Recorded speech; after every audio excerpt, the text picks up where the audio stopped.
Hey, this is Stacy, lead singer and guitar player for the Brave, and you are rocking out to the Covenant Metal Show. Rock on. Hey guys, I am here with the Brave. Yes, they are back with a brand new album, and we'll be talking about that. But before we get started, let's go around the table here and you guys tell us your names and what you do in the band. My name is Stacy, and I'm the singer, songwriter, and guitar player for this mop top bunch. Beginning. My name's John. I play drums. I came in when the Trust era, and then now I'm back doing it now. Awesome. Rightfully so. Well, this is Malcolm Perth. Play bass and whatever else Stacy throws at me. Do a little bit of singing, background vocals. Anyway, I've been playing for longer than I can remember. Stacy and I have been buds forever, so 40 years now. So that's pretty much my background. Thanks for having us. Awesome. But you guys first came on the scene with your album Battle Cries. And tell me, how did that come about? You guys getting signed and stuff like that? The background of the band. Well, we came from a place called Lancaster, California. I think John was in Ventura at the time, right, John? Yeah. Yeah, so we were only maybe 40 minutes apart, but we didn't know each other just yet. And Malcolm and we had come out here from Texas together. And make a long story short, I ended up owning with my now wife, Janet, music store that Malcolm and I both worked at. And we had started a band. It was originally called Facts with 2 X's, and it was a full-on Christian rock band. We were kind of we were a little heavier back then. John, did you ever hear any of that original stuff? Some of the stuff made it guys like Just a Man, Big World. Yeah. I think Running All My Life. We had that pop element, but we were a little bit heavier if you saw us live because we had 2 guitar players. And at this one show we were doing, we had heard that John Elefante was coming to see a show, which is kind of funny because somewhere around 1990, me and at the time player drove down to Pachyderm, where every Christian rock band wanted to be, and we gave them a demo. And a year later, when Pachyderm was looking for new material, it started with, they came to see this band called Seven Seal that we were actually opening for. We were all from the same town, and they came up and told me just before the show, they said, "Hey, Stace, I know you guys closed with Carry On My Wayward Son, but John Elefante is supposed to be here tonight because he wants to sign us." And I said, "Oh, that'd be awesome." But then I didn't really think too much about it. I mean, I can't really say that. I thought something about it because I totally wanted my band to be on Pachyderm like every other Christian rock band did.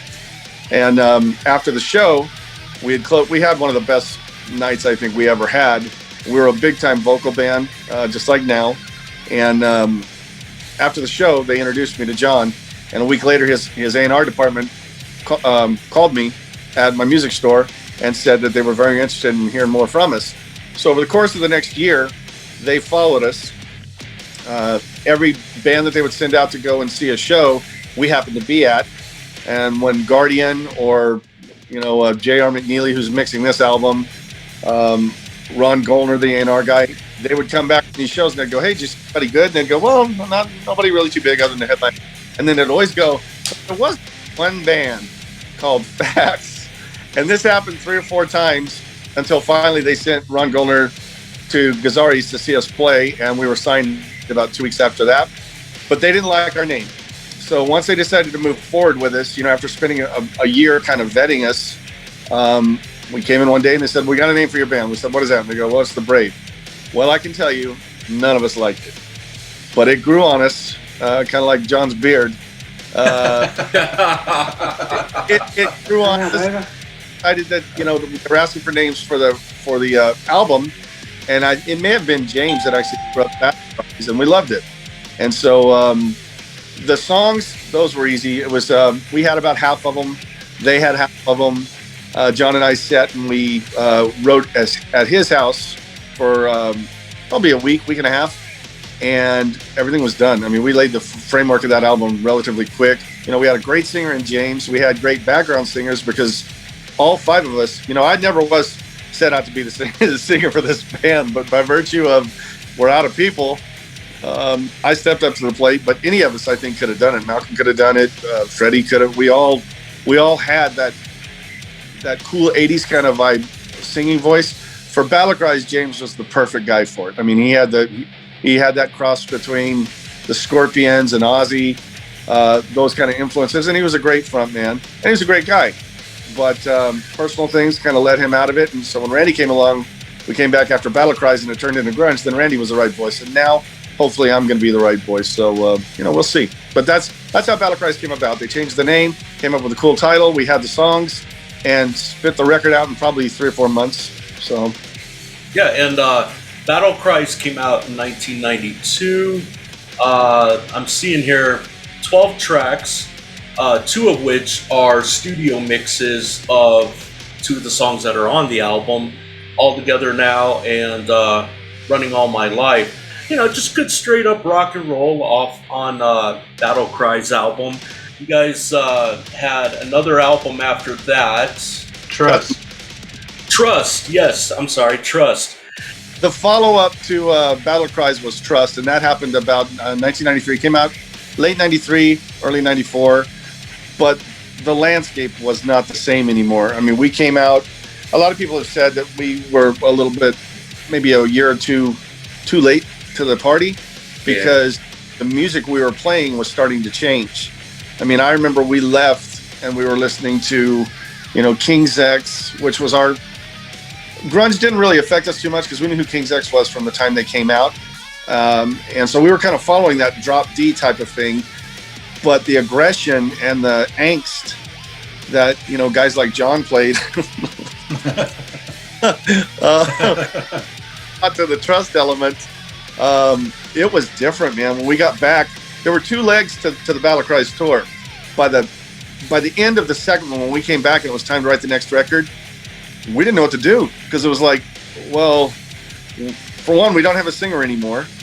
We're back to the 4 of us, and we didn't know what we were going to do. But what we did know is, being that we were all, you know, born again Christians, when we had come back off the road, music was not the same beast that it was in the first place, and we were singerless. We were kind of being told that, you know, well, you got to replace this singer, or we're going to bring James back, or things like that. And anyone that knew me back then knew that my faith was such that I was like, man, this is God's vision for my life. So it really doesn't. You can look at all of the conditions or the circumstances, and you could say, well, you know, what are you going to do? And I would look you right in the face and say, it doesn't matter what I want to do. God will bring somebody up. And sure enough, we started doing these acoustic shows, and my brother was singing, and everyone from Guardian to Michael Sweet were all saying, why isn't he your singer? And I would say, well, I don't know, because the label, and Michael even called me at home one time, and, you know, in that Michael Sweet voice, he goes, hey, bro, you want me and I said, no, man. I said, I'll just let God work it out. And sure enough, we got a call about 6 months into making the second record, and they said, bring your brother down. And I did, and he went, never having sang on a demo or anything. What you hear on Trust is cold turkey, this young kid just going in there and wailing. So, nice. You know, it was a cool thing. Killed it. And he killed it. Oh, he sure did. Yes, he did. And I think you and Randy were a little too close, John. You guys were too. I think you were more of a brother to him than me, and I was his real brother. That's the guy. So you guys, after Trust came out in 1994, there was like a 20-year gap until the release of Rise. And what was going on during that time? I think we all just moved on to different places in life. I mean, John ended up in Tennessee. You know, you may not know this, but he also plays for Trace Adkins, the country star. Oh, wow. And Malcolm ended up going into IT, and he's back in Indianapolis, or outside of Indianapolis, Noblesville, I think. Indiana, right, Mal? I think it's Noblesville. Yeah. I just stayed in California, and I raised a family. I know John raised a family, so did Malcolm. We're all parents, And John and I lost touch for a while, but let me assure you, the minute that he found out that I had a drummer, that I went, all right. Now this is funny. I'm at a hotel with my wife in Ventura, and I get this text going, "Hey man, I just can't believe you didn't ask me to play on this." And I'm like, he was playing with Trace Atkins. I didn't know where he was. but that started our relationship back up. And when I started spinning my wheels on wanting to do, I had already had this album kind of put together under not the best of circumstances when we did Rise. There were so many personnel issues, and I was dealing with a married couple with Johnny Z and Amanda Z, and it was really, it wasn't the labor of love that this project is. This project has been a blast. But Rise came and it went. We didn't have the same kind of gear as we have now. We all have gear now. So this album came together a lot better than Rise did, because Rise was my first foray into having to take tracks from somewhere other than, with Pachyderm, we were all right in the same room. That's what I was used to. And Rise wasn't like that. I was in the middle of the Sierra Nevada mountains with poor internet. I was mixing in earphones. It was really tough. But my heart was in it, and it reminded the Brave fans that we were still out. We did a bunch of covers of stuff from Battle Cries and from Trust, and then I wrote 5 new ones to throw on it that we may end up recutting at some point because they're really good songs. And then I moved back down south. Got back in touch with John and Malcolm, and when we decided to do this record, it was only really about 6 months ago. Wow. So together relatively quick. I've never seen anybody other than myself. I mean, John will tell you, Malcolm will tell you, I'm a wealth of, my output's relatively high. Well, John and Malcolm are just like that. I already knew that about Malcolm, but I didn't know that about John, because most drummers don't answer the bell when you ring it. And John spits tracks back to me quicker than I can even get them. He's usually waiting on me to, hey, what's the next one? I'm like, dude, I got to finish writing it. So it's a real fun. There's a lot of cohesiveness in this that I'm thoroughly enjoying. I know the guys are too. So yeah, that's awesome, man. I'm glad that you guys, are getting, putting a new. I can't speak. Putting a new album out. And I was excited when I saw him, like, the Brave. Like, wow, yeah, I remember those guys, because when I saw you guys posting about the new album, Evie's Little Garden, I was like, oh man, this is cool. I can't wait, till this comes out. Check this out. And then, I think, Stacy, I had either hit you up or you hit me up about the interview, but one of us. It happened one of those ways. But Evie's Little Garden, can you tell us about the title for that album and the writing process for that? Well, and that was the first song that I sent to John. Quite honestly, I hoped he was available, because he does a lot of session work in Nashville and stuff, and I didn't even know if he was going to be able to do this. But I sent that to him, and at the time, Freddie, who you would know as a little Hawaiian guy on our first record and our second record, he was involved at the first of this. So it was just me and Freddie. And then we reached out to John. We sent him that song. And I don't think if John even remembered that I sang rock. I know he knew that I sang country and stuff, but I don't know if he was aware that my voice was kind of similar to my brother's, even though my brother had a way bigger range. But we're kind of like two things from the same cloth. There's some things I can do, some things Randy could do. But I sound a lot like him, to where, when we did Rise, it was a girl singer. She was an awesome girl singer, phenomenal vocalist, kind of Pat Benatar. But wow. Brave weren't really ready to. They were okay with accepting Randy when music had changed and it helped us to fit in, because Randy had a real grungy kind of Chris Cornell kind of voice. And they weren't really ready to accept a girl. I've always heard that story where Eddie Van Halen was originally going to replace David Lee Roth with Patti Smythe from Scandal. Yeah, I heard that. Yeah, I heard that. How could that have even worked? Even though Eddie would have found a way to. So when I was talking to Freddie one day, and he goes, Stace, you've spent the last 30 years having other singers learn your melodies, because I was always the chief songwriter. And he goes, and it never sounds the way when you sing them to us. That's how they should sound. And we've had great singers. Don't get me wrong, and I don't mean any slight towards them. I've loved every singer we've ever had, but that was the best advice he could have gave me, because I thought, well, I'll try it on one song. So I sang Evie's and I sent it to John.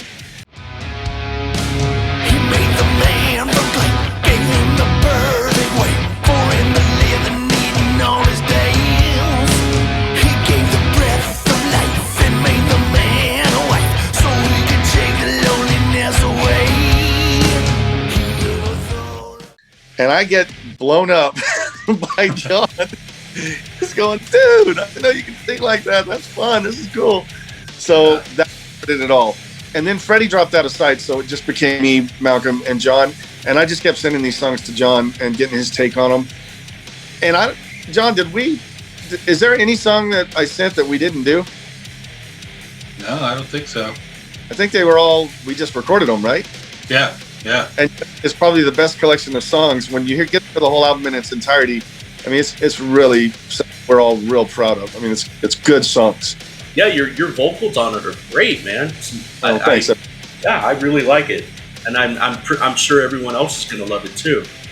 Well, as far as the song itself, Dave, I kind of had that song already together when I sent it to John, but lyrically, I think it tells a story. The whole album's kind of it fits together like a glove, kind of like Battle Cries did. Trust was a little bit more of a hit and miss because we had some really pop stuff and some really grunge stuff. This one is cohesive through the whole thing, from power pop to borderline Queensryche type of metal. But it's good rock throughout the whole thing. But the lyric on Evie's Little Garden, the whole concept of it was, when you get to see the album cover on the front and the back, the front of it is Evie. She's in the Garden of Eden, where, the Bible tells us they were in paradise. And the serpent's there tempting her to bite into an apple from the tree of life. So everything's all happy and good on the front cover, but when you flip it over, all hell's breaking loose. There's lightning, the apple's on the ground, and it's dark. And, there's a line in the song that says, somewhere the serpent held his grin, he had introduced the world to sin. Because, before she took that bite, they didn't even know they were naked. And by the way, I had to PG-13 the album cover because I obviously couldn't do that. But we tried to tell the story from, the song starts out with, he made the man from clay, gave him the perfect way to live in Eden all his days. He made the man a wife, so he could take the loneliness away. It tried to take a human perspective of trying to see, almost like a movie, from Adam and Eve being created, put in paradise, and being faced with temptation like we are on a daily basis, and not having that human overcoming strength to overcome the temptation. They gave in. And as a result, he cursed the woman with birth and said, you'll work the earth, and in the end, you're both going to die. So we gain mortality by knowledge of sin, by knowing the difference between right and wrong. That's all squeezed into that one little minute song. But I think we did a good job of conveying it. One thing I like to do is I like to find out people's musical backgrounds, like what bands you listen to, what got you into deciding, hey, I want to be a musician. Malcolm. Your influences. Well, I would say early on, probably Ross Valory from Johnny. Ross Valory, yeah. One of the guys that I learned from. And it's cool because I still play a lot like him as far as playing for the song. Being a bass player, you can go two ways. You can support the rhythm section of the structure and be part of the song, or you can be flashy like Billy Sheehan. Which I like both. But I'm more of the simple Ross Valory type bass player, and that's where I got my influence. When I met Malcolm, he was always listening to Iron Maiden. I'd come to his house, and he would have these headphones on and fall asleep. That's why he has some of these minor hearing issues here, because he used to blast Iron Maiden at 12 when the novel went. So, a lot for too. As for me, my influences never really stopped because I'm still getting them. Recently, Chris Cornell, Oni Logan from Lynch Mob. I love his singing. If I had to pick one guy that I sing the most like, it's probably Oni Logan. But Chris Cornell, my favorite singer of all time, Steve Perry. But my musical influences, and I think this comes out in our songwriting, is the Beatles, Eagles, a little bit of massive amount of Queensryche. And Striper. If you hear our second single, Run to You, you're going to hear the Striper influence in there. I mean, it's in there, and it was great to become friends with them. Oz actually almost became the replacement singer for James when he left, but then we ended up going with Randy. Wow. But that's where I come from. As guitar player, Neil Schon from Journey, my absolute favorite. Jeff Watson from Night Ranger. Paul Gilbert from Mr. Big. And I think on this new album, you're going to hear a lot of that. The melody from Neil Schon, the fire and aggression from George Lynch, and the the fun parts from Paul Gilbert. So, John? Yeah, my dad was a musician, so no, he was a drummer. But, but anyway, so I grew up around music my whole life, and I started playing when I was like 5 years old. So he would listen to everything from Bad Company to Led Zeppelin to Chicago to Blood, Sweat, and Tears. So that's what I grew up on. Then as I got older, of course, I got more into the rock and that kind of stuff, but John Bonham has always been where I hear stuff. That's just what's in my head. And but I grew up like Journey's drummer Steve Smith when he was with them and that kind of stuff. We have a song on this album called Creep, and if you blink your eyes, you'll think it's Bonham playing, because John's got big fat groove that I love so much. But the drummer I always tell him that he reminds me the most of is Pat Torpey from Mr. Big, because he approaches songs like a guitar player does, and most drummers don't do that. So like every section of a song, John's listening to it going, what could I do here to either make Stacy laugh or, he plays more for the song than I think any drummer I've ever met. So right on. It's a really cool thing, Right on. When does Evie's Little Garden drop, and where can people go to get it and connect with The Brave? Well, they can find out everything about us at thebravemusic.com. That's our personal website. That'll have links to our Twitter feed and our Facebook feed. And you can pre-order the album right now from that website. It drops on July 27th, but the title track drops a week from Friday on August 23rd. The second one will drop on June 1st. It's called Run to You. And the third one, which is my late brother Randy's birthday, is June 24th, and that's a song called I've Always Wondered. Then on July 27th, the pre-orders are flying out. I mean, they're racking up. I'm going to have a lot of stamp licking, I believe, because we've already pre-sold an enormous amount, so it's going to be a lot of fun just sending it to people. And also, if you pre-order the album, you get a digital download. But the key is you could buy the digital download and you'll get it on July 27th. But the album and the CD, similar to Battle Cries, has 2 bonus tracks on it. But they're not remixes. They're actual new songs. So very cool. Awesome. Well, hey, guys, I thank you so much for taking the time to talk to me today and being on the show. It's an honor and a blessing. Well, we appreciate you, Dave. Thanks for what you're doing. Thank you, guys. Absolutely. You guys take care. God bless you. God bless the band, and God bless your families. Thanks, Dave. Thank you, man. Absolutely.